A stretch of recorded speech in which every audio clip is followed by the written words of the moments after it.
بسم الله الرحمن الرحيم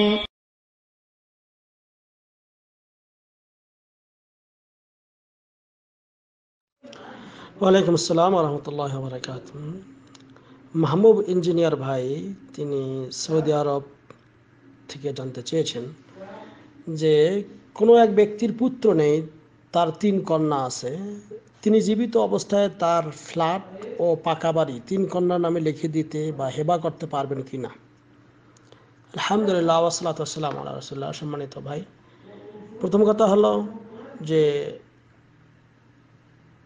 কন্যা সন্তান যদি বেশি থাকে এটা সৌভাগ্যময়, আলহামদুলিল্লাহ। আর ছেলেও যদি না থাকে, কন্যা হোক আর ছেলে থাক, ছেলে থাকলে বা না থাকলে এক কথায় যত সন্তান আপনার থাকবে, সকল সন্তানদের মধ্যে যদি কেউ কিছু হেবা করতে চায়, উইল করতে চায়, দান করতে চায়, কোনো কিছু লিখে দিতে চায়, তাহলে নারী পুরুষ সবার ক্ষেত্রে সমান করতে হবে। কোনো প্রকার এখানে তারতম্য করা যাবে না। আপনার ছেলে যদি নাও থাকে, যদি মেয়েরাও থাকে, তাহলে 3 মেয়ের জন্য যদি 3টা ফ্ল্যাট লিখে দেন কোনো সমস্যা নেই, অথবা কোনো পাকা বাড়ি আপনি লিখে দেন কোনো সমস্যা নেই।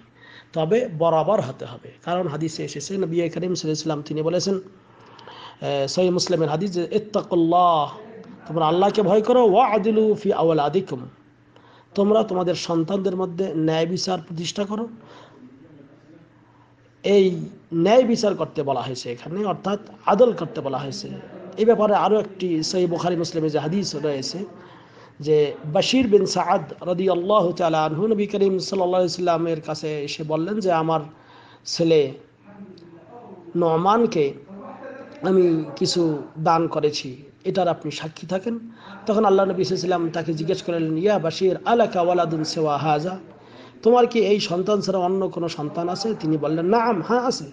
ফাকাল রাসূলুল্লাহ সাল্লাল্লাহু আলাইহি ওয়াসাল্লাম, আল্লাহ নবী সাল্লাল্লাহু আলাইহি ওয়াসাল্লাম বললেন, আকুল্লুহুম ওয়াহাবতা লাহুম মিসলা হাযা, সবাইকে কি এরকম দিয়েছো?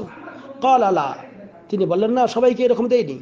ক্বাল রাসূলুল্লাহ সাল্লাল্লাহু আলাইহি ওয়াসাল্লাম, তখন রাসূলুল্লাহ সাল্লাল্লাহু আলাইহি ওয়াসাল্লাম বললেন, লা ফালা তাশহাদনি ইযান, তাহলে এই ব্যাপারে আমাকে আর সাক্ষী রাখিও না, কারণ ফাইন্নী লা আশহাদু আলা জুর, আমি মিথ্যার কোনো সাক্ষী হই না। তো এখান থেকে যেটা প্রমাণিত সেটা হলো যে আপনার সকল সন্তানদের ছেলে মেয়ে যদি মৃত্যুর আগে আপনি দান করেন, দান হিসাবে দানপত্র করা, উইল করা, লিখে দেওয়া, এটাতে বরাবর করলে কোনো সমস্যা নেই। বিশেষ করে যদি এমন ভয় হয় যে আমার মৃত্যুর পরে আমার পরিত্যক্ত সম্পত্তি কেউ হয়তো অন্যরা সঠিকভাবে দেবে না ইত্যাদি, এমন ভয় হলে এই ব্যাপারে এই জন্য আগে এই দানপত্র হিসাবে লিখে দেওয়া যায়, কিন্তু ওয়ারাসা হিসাবে, ওয়ারাসা মানে মিরাস হিসাবে দেওয়া যায় নেই।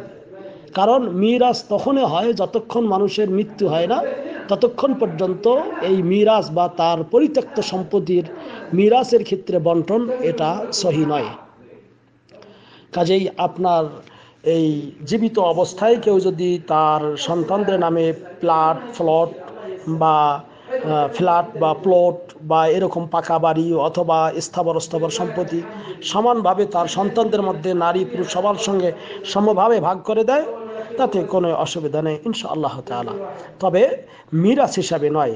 মিরাস মানে পরিত্যক্ত সম্পদ আপনার মৃত্যুর পর, আল্লাহ না করুক, যে মৃত্যুর পর যদি যে সম্পদগুলি থাকবে, তখন বাকিগুলি যে যেভাবে পাবে কোরআন হাদিস অনুযায়ী, ছেলে 2 ভাগ, মেয়ে পাবে 1 ভাগ, এবং স্ত্রীর যে অংশ থাকবে সেই অংশ ইত্যাদি ভাবে সমভাবে, মানে যেভাবে কোরআনে বর্ণিত রয়েছে সেভাবে বন্টন হবে। আশা করি ক্লিয়ার হয়েছে। হাযা আল্লাহু আ'লাম বিস-সাওয়াব ওয়া সাল্লাল্লাহু আলা নবিয়িনা মুহাম্মদ। আসসালামু আলাইকুম ওয়া রাহমাতুল্লাহ।